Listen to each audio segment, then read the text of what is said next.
Oh, no worries. Hey, thanks for hopping on to Making Multifamily Money. Just want to get started here. It's definitely a more intimate group this time, but maybe some people will start to trickle in. And had a great question here from Gary. He was just basically asking about what kind of inspired me to scale my real estate portfolio from 0 to 90 units, as well as to pursue social media as I'm trying to build my personal brand, and what led me to kind of create my Making Multifamily Money course, um, which is on Teachable. It's just kind of a alternate form of education where I take my skills and experience. So I just kind of want to share like what kind of motivates me to do that, as well as kind of why I do it and kind of how I juggle all that while working my full time W-2 job. So, quite a large topic here. So, kind of starting from the beginning, you know, like any typical Asian American first generation, you know, going from high school, all throughout when I was growing up, I was basically expected to have good grades. Right, that's pretty standard there. And then from there, you had to do a STEM job, right? So science, tech, engineering, medicine. So that's what kind of led me to becoming a pharmacist. And the reason why I became a pharmacist was because I thought, hey, I could finish pharmacy school in 5 years and make $100,000. And when I was 18, that felt like a lot of money to me, right? To be honest, that's why I did it. I'm like, I'll be set for the rest of my life. So that's all I knew, right? And then I graduated pharmacy school about 10 years ago, and I just said, okay, well, I make $100,000 plus. I have $250,000 of student debt. Great. I want to pay off the student loans, right? This debt. That's all I knew. That's all I was ever taught. I want no debt, so pay it off. So what did I do? I just worked for the next 4 years as a pharmacist. Try to job hop a little bit to make more money, and then eventually I lived very humbly, as I still do today, and I paid off $250,000 student debt in like 4 years, which is crazy, right? That's what's that, about $60,000 a year. And I could do that because I was saving on rent, and I was living in the Bay Area at the time, and rent can be easily $3,000 to $4,000. So just by living at home, parent hacking is what I call it. I was able to pay that off, and then after that, I basically said, okay, well, what's next after this? I've been a pharmacist for 4 years. I paid off $250,000 student debt. Well, the next logical progression was like, I want to move out of my parents' house. So I started looking into single family homes, right? That's all I knew as well. I grew up in a single family home. My parents owned like a single family home as a rental. So very natural, right? I just said, well, I want to buy a single family home for under $1 million in the Bay Area. And, I got one for, 800,000 in Livermore, California. And I just said, well, I'm going to house hack. I didn't know what that was back then, but my mom, like when I was living there, she would rent out rooms too. So I just knew the concept. Like, oh, we'd post it on like Craigslist, and I would manage all that. So that's what got me into real estate and all that. It was just a very natural, organic progression. But then in 2018, um, that's when I don't know what flip switched for me. I think at that point, I owned my single family home. I felt like I was a pharmacy director for about a year already. I've been a pharmacist for about 5 6 years at this point, and I just said, well, what's next? Like I unfortunately get bored very easily, so that kind of leads to my kind of growth mindset and entrepreneurial spirit. Is I just get really bored easily. Like I like to learn. I'm constantly learning, and I just said like, all right, well, what's next? Like I own a house, making some money. you know I was relatively young, still am young. I just said, well, I feel like I achieved what most people want to achieve already at like owning a house, having no student debt, and having a good paying W-2. That's kind of where most people want to be in like their 40s or 50s. But I was very fortunate to do that in my mid 20s. So I just started reading a lot of books. So like if you listen to Bigger Pockets, everyone read Rich Dad Poor Dad. Honestly, I read that, and it didn't quite. I kind of got the concept like assets versus liabilities. So assets, put money in your pocket every month, and liabilities take money out of your pocket every month. right? So if you break it down, if I own a single family home that I live in, that's technically a liability because every month I'm putting money's leaving my pocket, even though it's growing. Even though some of the money goes to principal pay down, you get tax write-offs and you get appreciation and all that. Like it's still technically a liability that takes money out of your pocket versus asset puts money in your pocket. So if I were to move out of that house and live, let's say rent a room and rent out the house is now an asset and where I'm renting is a liability. So, I kind of understood that, but it didn't really click for me. But ironically, what made me shift towards like investing and wanting to do the FIRE movement, so like, financial independence, retire early, was I think Tony Robbins' Money Master the Game. And ironically, it was just index funds. So if you read that book, he just preaches about investing in like Vanguard index funds because they're low cost. And he talks about the power of compound interest, right? So, um, like if you invest over like you dollar cost average, so like you buy, let's say like $1,000 worth of index funds every month for like 30 years, and then you're assuming a 7% return on your money, applying the rule of 72, for every 10 years your money doubles, right? So let's say you have $1 million in your 30s, then when you're 40 it'll be 2 million. When you're 50 it's going to be 4 million. When you're 60 it's going to be 8 million. When you're 70 it's going to be 16 million. So that concept of compounding interest really intrigued me. So I literally mapped it out. I'm like, all right, well, I'm gonna, work this W-2. I need to invest. I think my initial goal was to retire after 20 years of me starting work. So I started working at 23. So my goal was to retire at 23 or 43, 20 years. So I just said, how much do I need to invest every month to basically hit my fat fire goal of replacing my income, right? So, a typical pharmacist makes about $150,000. So how do I passively make $150,000?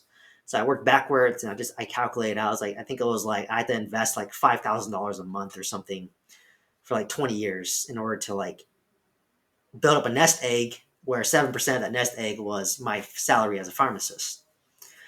So that's what was my initial goal. And then after that, so I automated and index funds through Vanguard. And then after that, I just said, well, like, can I do this faster? Like, at 43 still young, don't get me wrong, but I was like, well, can I do this faster? And then I just said, well, I see all these real estate people on podcasts, who retire early. So I just said, well, maybe, I can buy real estate or I can do a business. And to be honest, I'm not really a business savvy, because I think it takes a lot of time and money. I don't have that because I work a full-time W-2, right? But real estate, if you leverage a property manager, I can do both, right? I always kind of been the type where like, if I have some like during my lunch breaks or my 15-minute breaks at work, I would look at stuff about real estate and research about it like constantly, kind of on my free time.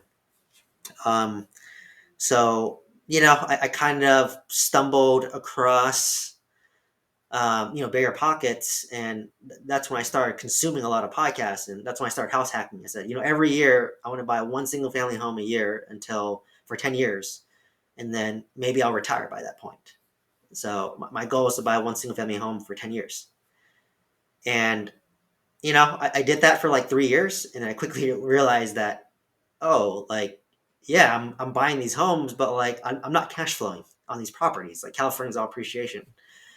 So I just said, well, I can't, this won't work. So I need to pivot. So, once again, I just got into multifamily, right? And everyone knows my story from here. I basically scaled to 90 units, 2 apartment complexes, 1 mobile home park.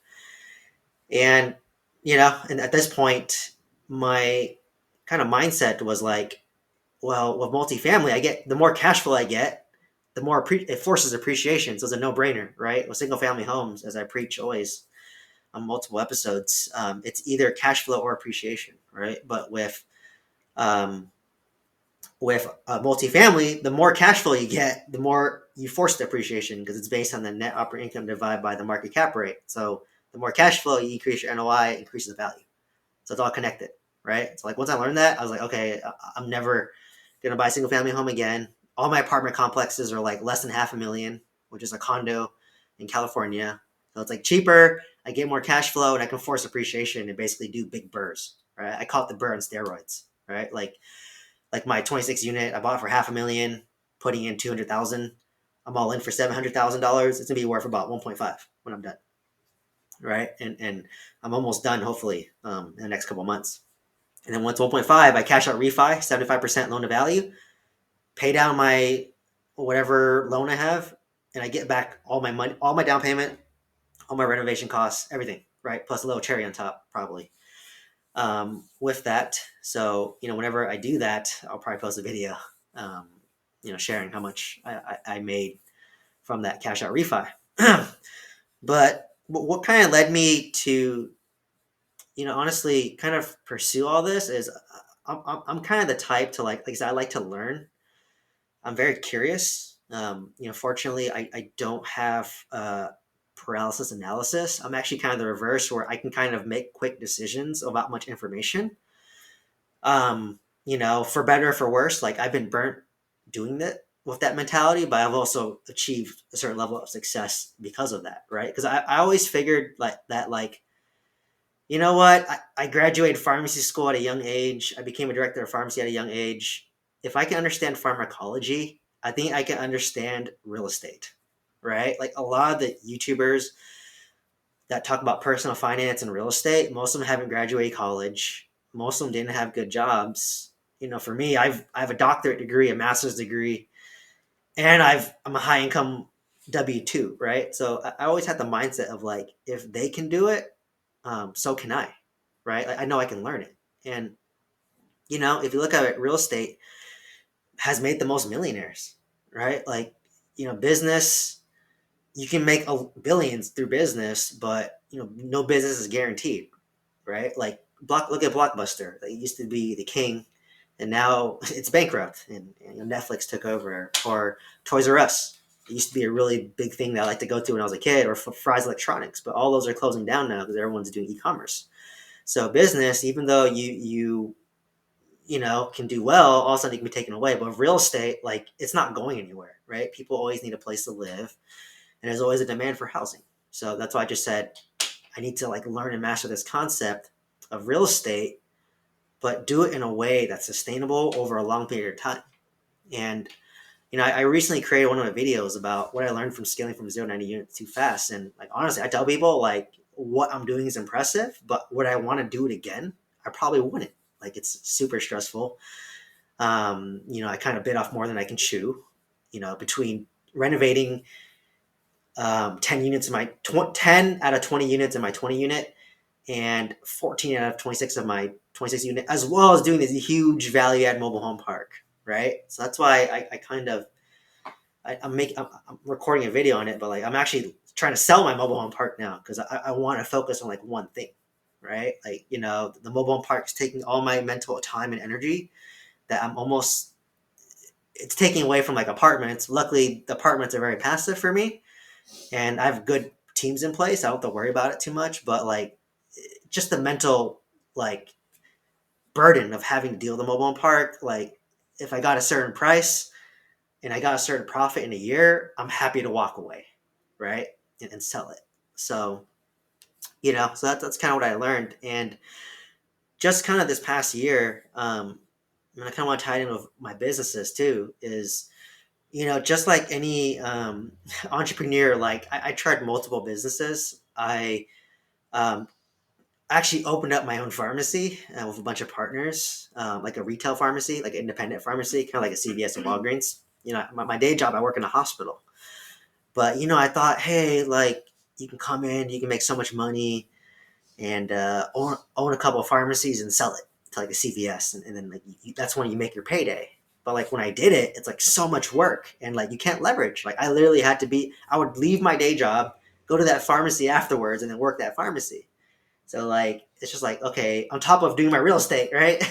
So I just said, you know what, this is not scalable or sustainable, and it's very capital intensive.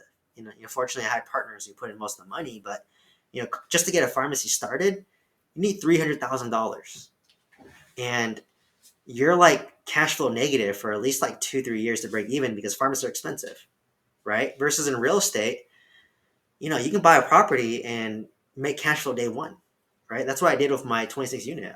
I would have made cash flow day one, but I decided to renovate. So that's why I'm not cash flow positive, because I'm putting in $8,000 to $10,000 per unit to renovate, real nice. Um, but if I wasn't doing that, I would have made money day one. And number two is I can leverage, right? Like the pharmacy, I had to be there because I'm the owner. I'm the pharmacist in charge. With real estate, like all my real estate's in Oklahoma or Alabama. I'm not even there. Like I'm still working my full time W-2, and if they have questions or whatever, they just email me, call me, text me, and then I respond when I have a moment, right? During my breaks or lunch or or after hours.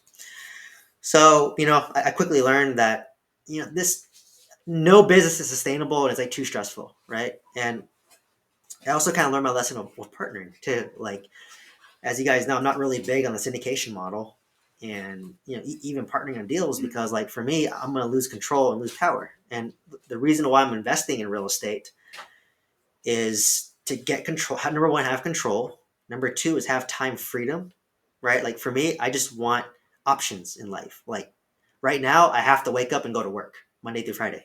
I have to do it because I need the money, right? But if I own like a real estate portfolio, or like my YouTube or my course business takes off, that I replace my income, at that point, I don't, maybe work's optional, right? Or maybe I just can work and like, maybe I call it be a C student instead of A student, right? Like you just do enough to like not get fired, but like you don't have to go way above and beyond and burn yourself out, right? So for me, it was just really the the options and freedom. Like at first, I thought I was like very money hungry, which is why I was chasing it. But like honestly, once you hit a certain like net worth and you own a certain number of units in real estate, like I tell people, like honestly, like from when I was at like 3 units and 90 units, honestly, my happiness is exactly the same. If anything, by scaling too fast, I'm actually a little bit unhappier because like you're more stressed out, right? And I'm not trying to scale a real estate portfolio to be more stressed than I currently am.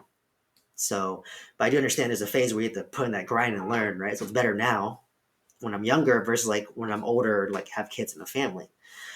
So, you know, um, and like I said, I want to be able to sustain this for a long period of time. Like, could I be doing this when I'm like 50 or 60? I don't think so. I'd probably like have a heart attack or something, right? Doing this speed.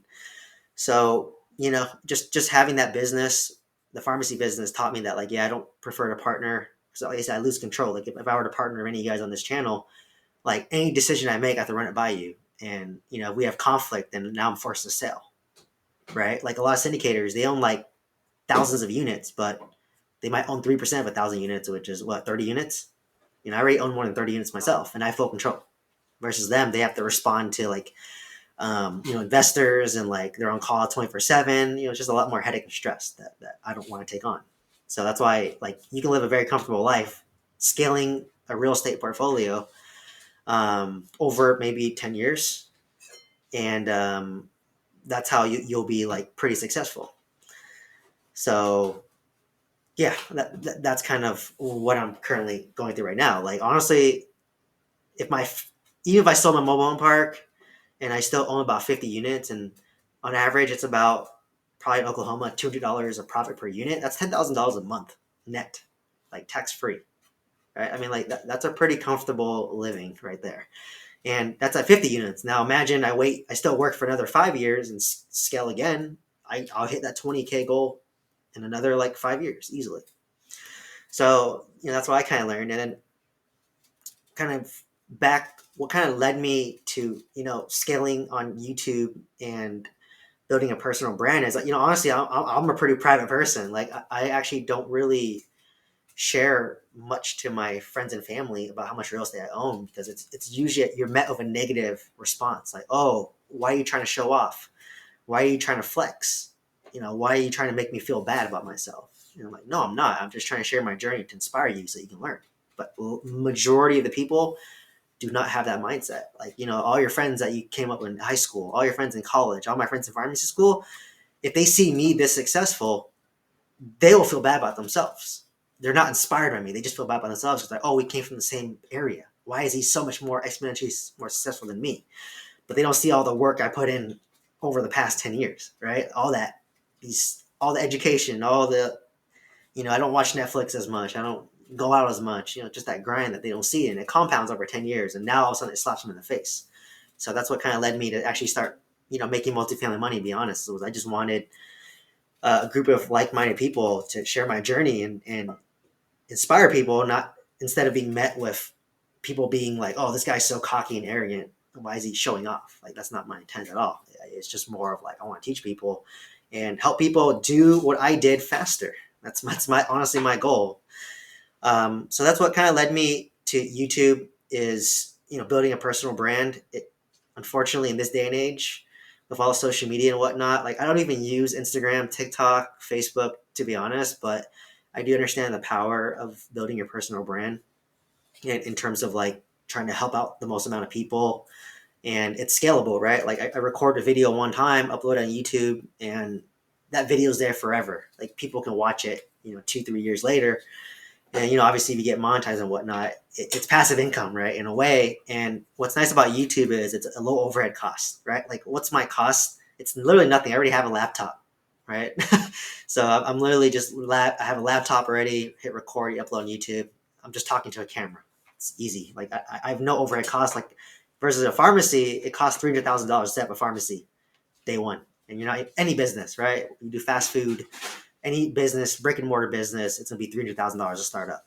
Versus YouTube, it's like no money, right? And then kind of same with the making multifamily course that I created. It's the same concept, right? Like I created like 120 PowerPoints, I believe. I think it was around 120, and I just basically taught A through Z how to get your first um, off-market apartment complex yourself, right? So I teach you how to pick your market, how to choose which market's best. So I talk about tax efficiency, landlord friendly. Typically in the southeast, you want to avoid the snowy areas to avoid that. How to basically start your direct mailing campaign from A through Z. Exactly the strategies I use. How to basically use that to generate off-market leads. How to basically talk to the owners that the leads go to. Right. I literally have like a 10-page questionnaire on how to basically interview the owners to build trust. And then from there, once you get the financial information, I teach you how to analyze and underwrite to make an offer, like based on different situations, right? So, like, are you going to offer based on the tax assessed price, the net operating income divided market cap rate, or the price per unit? I teach all three methods, and usually you offer the cheapest one, and it's typically going to be the tax assessed price. And I show you exactly how to find the tax assessed price in the course. It's just Google it. And then from there, I obviously teach you how to write an offer, and then how to choose a property manager, how to interview them, how to choose general contractor, how to interview them, how to get your financing in order, how to do creative financing, seller carry first, seller carry second, subject to master lease agreement, how to manage the property manager, just everything. Like it's literally A through Z. And like honestly, I made the course so fast. It took me like maybe a month to make it, and people ask me how I made it so fast. I literally just did it. I literally just closed on like an apartment complex in like May of like this year. I think it was May of this year. So like, whatever I'm teaching, I'm literally doing it, and I'm just sharing my experience. And what I tell, everyone on this channel, as well as my students, is that like, I'm just one step ahead of you, to be honest. Like, and that's, I'm just kind of, the way I view is I'm teaching myself from like a year ago. And because of that, it's a lot more meaningful and impactful to other people because you're learning from my mistakes, right? So I always kind of um, like teaching. That comes from my healthcare background in pharmacy. I teach a lot of pharmacy students at my hospital. And in pharmacy school they don't teach much about financial education, like most colleges in general. Like doctors, dentists, any healthcare profession, any profession, they barely teach you that. So I was just very passionate about like teaching people about this. I always said like, oh, if I retire from pharmacy, I'd want to teach people about like personal finances, and how to invest in real estate and all that. So that's what really inspired me to make the Making Multifamily course.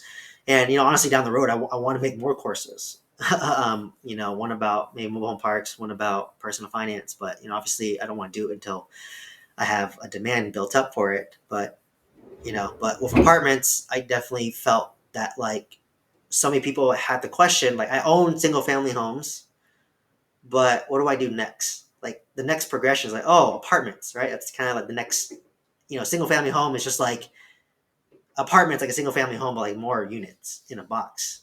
So, but they feel very intimidated, and for good reason. I never thought I'd own an apartment complex because I thought that's what only rich people do, right? But now I own like two and like 50 units. So, for me, I just more of want to share my story to make it known it's possible. And then number two is that um, you can do it, and you don't have to do it alone, right? Obviously, if you buy my course and hop on these weekly calls, I'm pretty transparent about how to do things. I like coaching people and helping them achieve their success, and then just kind of sharing my experiences because I've made probably hundreds of $1,000s worth of mistakes, right? And if you can buy my course and basically, I think like right now it's like $3,000, which to some people might seem crazy expensive, but if you spend $3,000 and you can learn to mitigate $100,000 worth of mistakes, I would have done that like 2 years ago, to be honest. Like I've made like one huge mistake where like I kind of skimped out on my pest control, where it was very minimal pest control because I was being cheap.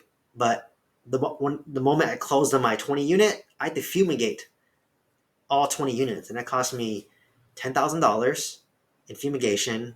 That caused 5 tenants to leave the apartment complex. So each tenant was paying, let's say, $400. That's $2,000 a month. Times that by 12. It, you times that by 12. That's 24,000, and you divide that by 8 cap. I mean, what is that? That's how much value my apartment lost by 5 people moving out. So that's what I'm saying. You can't be penny wise, pound foolish.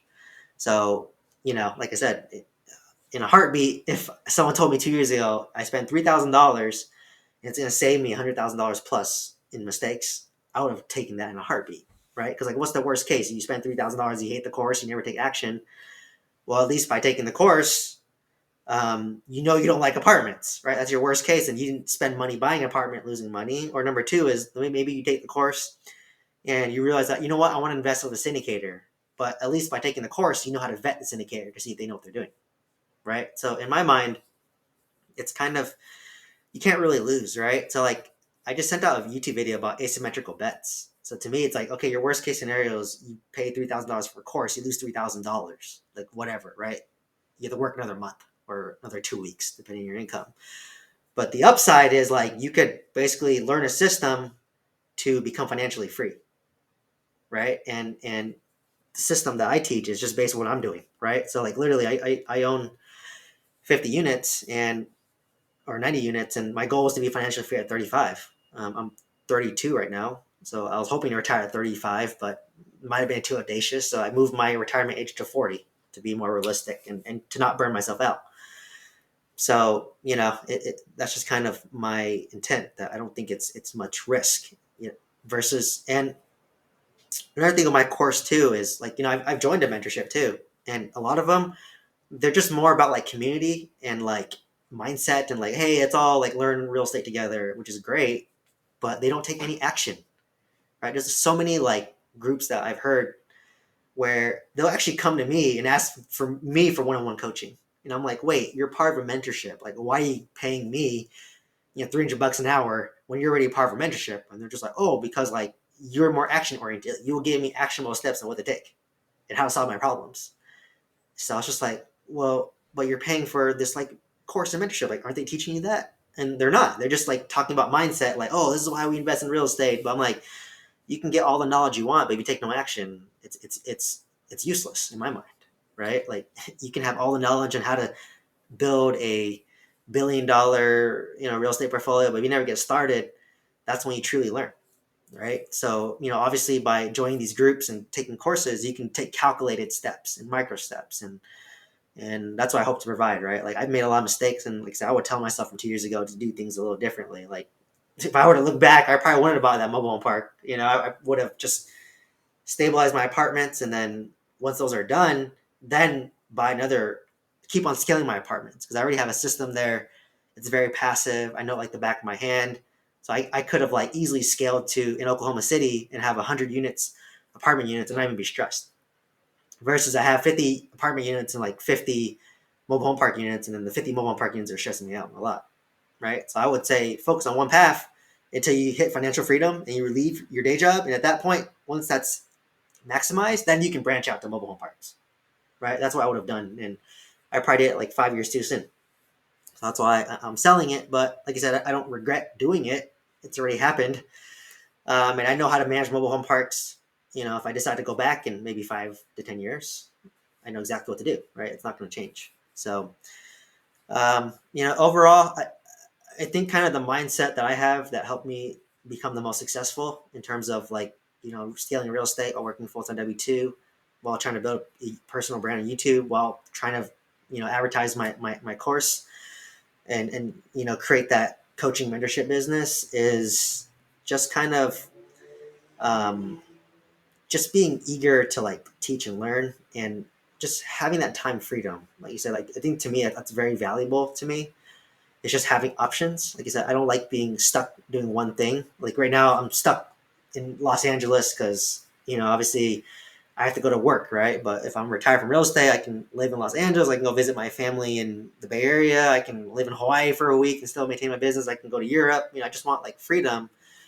Or eventually, when I have kids, like I want to spend time with them, where I can go to my kids' soccer games. I can just be there. I can pick them up. I just can be around there and teach them, show them what I'm doing. You just be like more involved because like a lot of first generation Asian Americans, a lot of your parents, they have to work, right? Because they came here as immigrants, no money, so they had no choice but to work, and as a result, you may have not saw your parents as much. So definitely that kind of helped inspire me, and um, like I said, once again, with YouTube and just the course, they definitely go hand in hand as your YouTube scales up. Obviously, it creates your marketing for your course as well as kind of building this like-minded community. Like I've just had so many opportunities presented to me just by putting myself out there, even though I don't have that many subscribers and whatnot. But like I already got into like I just got into a one podcast already. I have interviews for two more coming up, and my goal is to get into the Bigger Pockets podcast.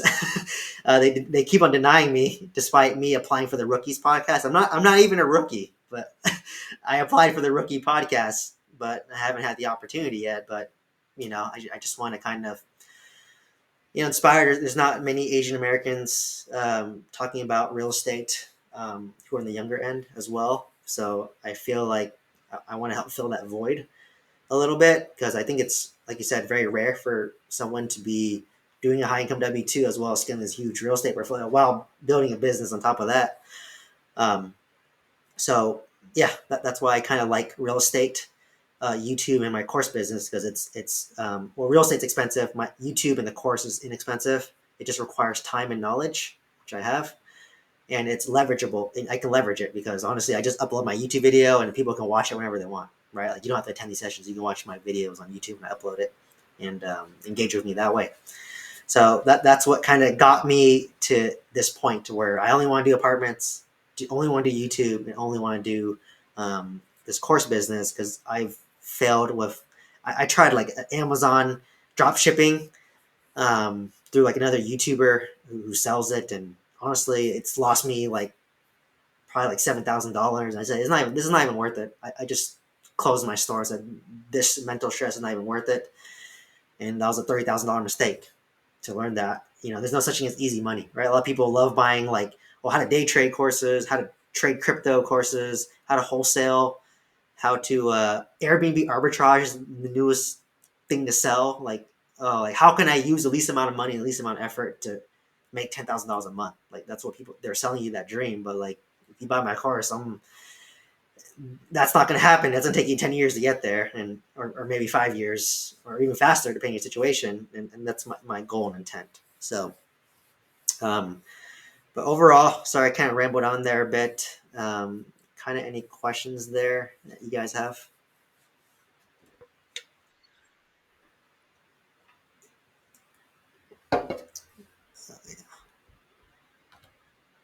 Okay. Yeah, so Charmaine, so for me, I sent out mailers, 300, 300 mailers for 6 months. So I sent out 800 letters, and that's how I got my first two apartment complexes. So I actually had a lot of demand, and I forgot to mention it, but basically, so my course, there's three levels. There's a gold, there's a bronze, silver, and a gold. And basically, the bronze course is just the course itself. The silver is the course plus it's 6 months of mailers, and then the bronze or the gold is the course plus 12 months worth of mailers. So I'll actually send out 300 letters per month upon their behalf, and basically automate it for them. So the person that I'm doing it for just focuses on picking up the phone and answering the hot leads. So that's actually a new service that I started. I haven't really advertised it yet. Working on some content for that, but basically my intent is that I basically will do the mailing campaign for whoever wants me to do it for them, and they just have to focus on basically answering the phone when they call, whether they call, text, or email. Then the student is responsible for just picking that up. But I'm going to tweak, create your letter template, automate when it gets mailed out, and then tweak it based on the response in that market. So that's kind of my expertise, because I really got really good at that. So I just gave that option to people who are like really busy. A lot of these students, they have young kids they're taking care of. They have parents that are elderly they're taking care of. So they just asked me like, "Hey, Steven, can you do it for us?" And obviously they'll pay me for it. So they're basically it's like Uber Eats, or you're paying more, but you're paying for the convenience of it. So I just offered that for people who want it. But I typically, it really depends how much money you have. So, I do know you got an apartment complex recently. So it really depends. Like if you have enough money for a down payment to save up for it, and you still have adequate reserves. So let's just say you had $500,000. You want to save, let's say, half of it for, you know, um, at least $100,000 to $200,000 for your current apartment complex, and whatever's remaining, you can then use it as a down payment for your next apartment. But make sure you have enough to have a reserve for that apartment complex. So I said it really depends on where you're at, but letters usually take a long time. So it takes about 6 to 12 months in order to see effects of the letters, which is why I offer a 6 and 12 month option. And it's a consistency.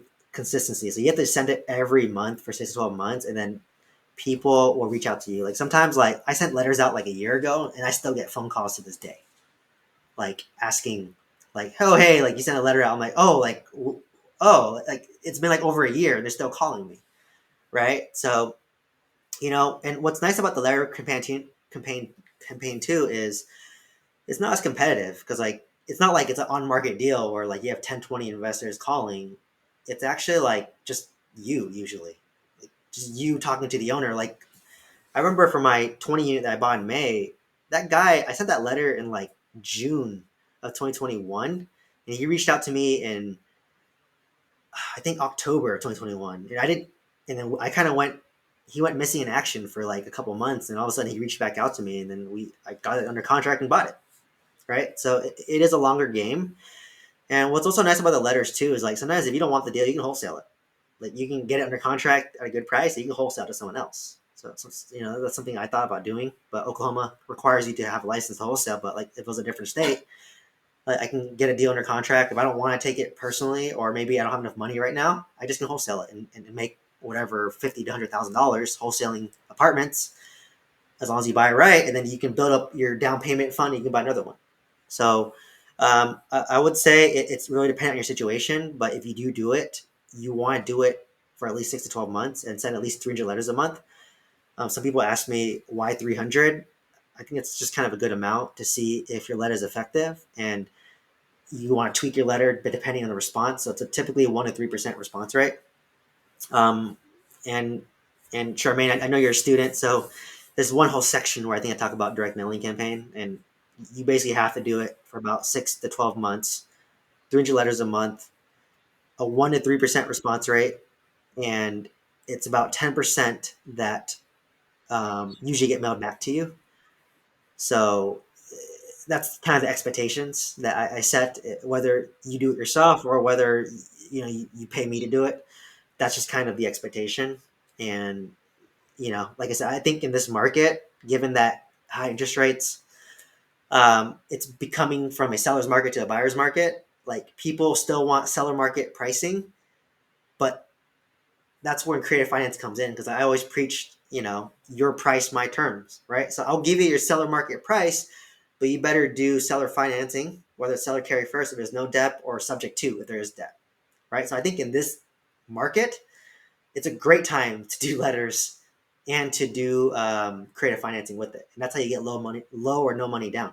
So even if you don't have money right now, you can still negotiate. Hey, like, I'll pay you more, but I want whatever 5% down or 10% down, and I'll give you 5% up front and then 5% a year later. That's what's beautiful about creative financing. You can do whatever you want, right? So for me, I kind of stopped because like I have too much on my plate right now. I don't think I can mentally take on another property unless I sell my mobile home park. But even when I sell my mobile home park, I do want to wait for that apartment to stabilize before continuing.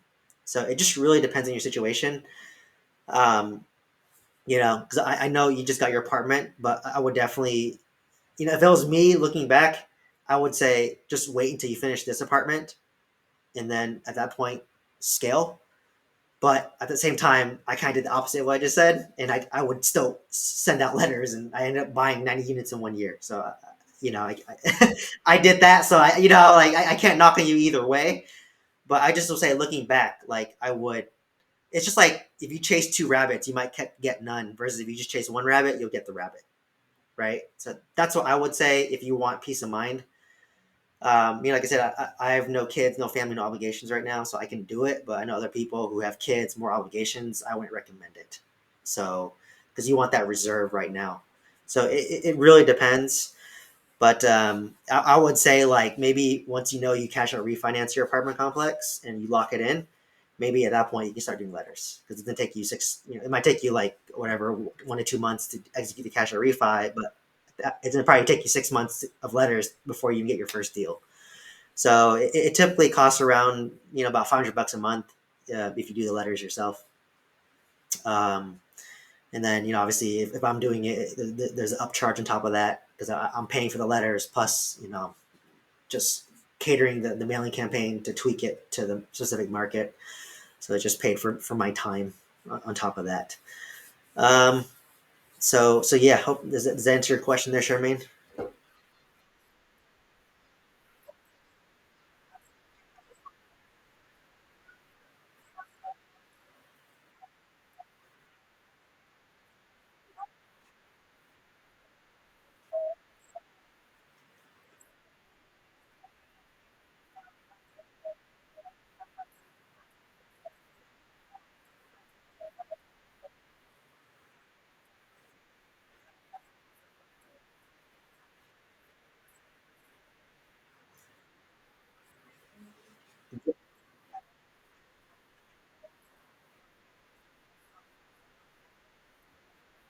Yeah.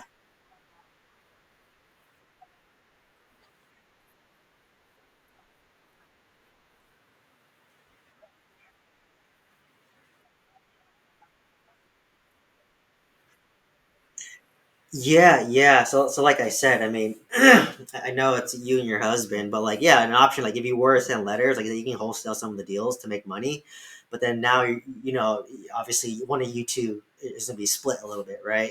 But then, like I said, it's in the first 6 to 12 months, it's very busy. I know because I'm going through it. I'm literally going through it where like I renovated like 10 units, and then like, but now I have like 10 vacant units, and now I'm trying to rent it out, and it's the holidays right now. Like no one wants to rent during the holidays, so like I literally have a $77 move-in special right now where if you give me $77 plus a security deposit of like $500, you can move in. But because of the holidays, no one wants to move, right?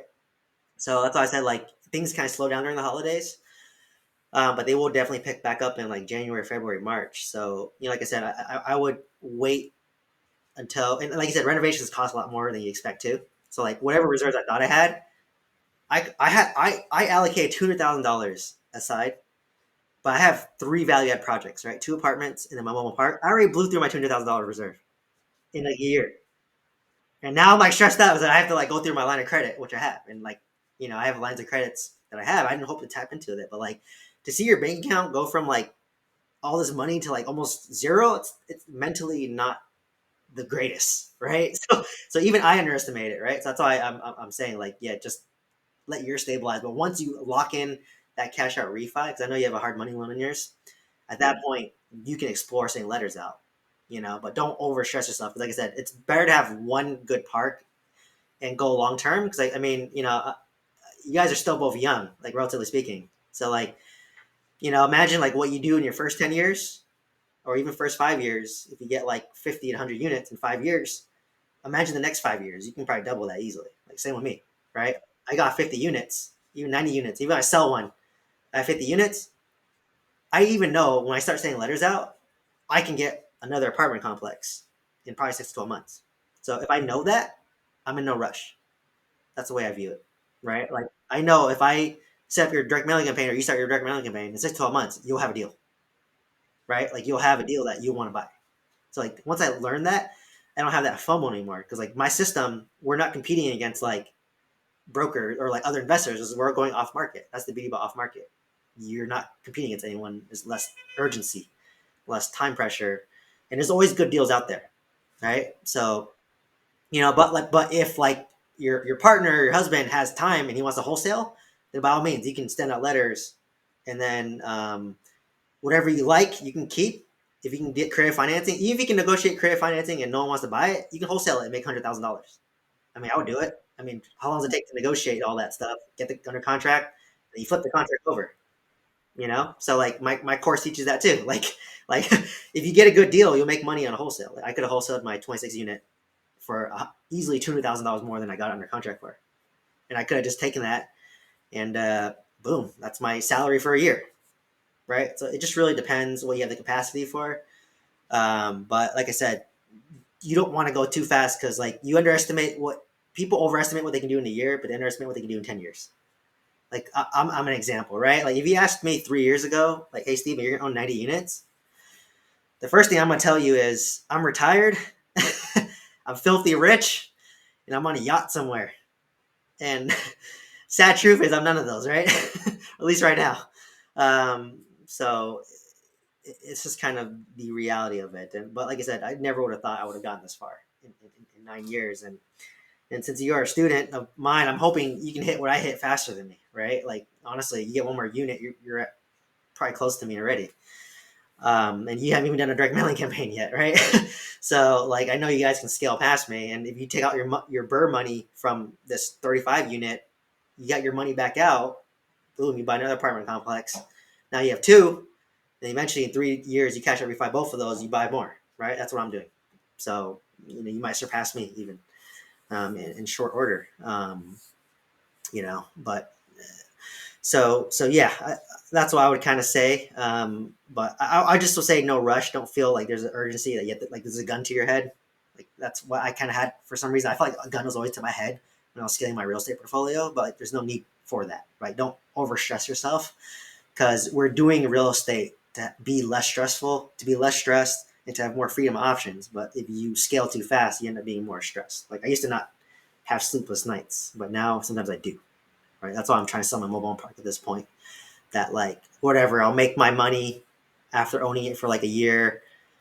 I learn my lessons and I just move on. Right? Just have peace of mind. Like there's no price that you can put on peace of mind. Right? Like it's okay to go slower.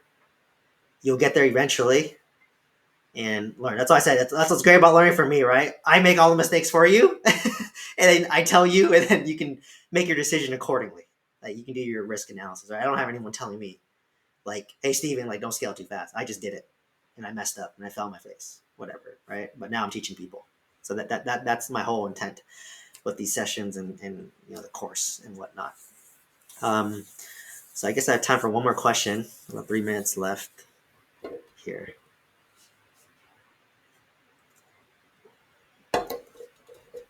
Okay. If no question, sorry, my brain was a little shot today from a long day of work, but yeah, the direct mailing campaign, like I said, that's just something I started new. A lot of people reach out to me about how to do it, despite me being pretty transparent on the channel. So I do offer that service now where I will do the mailers for people. So if you know anyone interested, happy to share. And then also, if you want to become an affiliate for my course, I am offering an affiliate program where, basically if they use your link or whatever and they buy the course, you will get a percentage um, of the course sales. So that's another way to be passive. So if you want to be an affiliate, just shoot me an email and then I can add you as an affiliate. Or if you know anyone is in the course or these sessions, for the matter of fact, just send them this way. I'd really appreciate it. The sessions are kind of becoming more sparse, so definitely would appreciate anyone that hops on. And if you're the only one there, you get a free one-on-one coaching session. So if nothing else, thank you for hopping on today, for making multifamily money, and hope to see everyone next week. Thank you so much. Yep, no problem.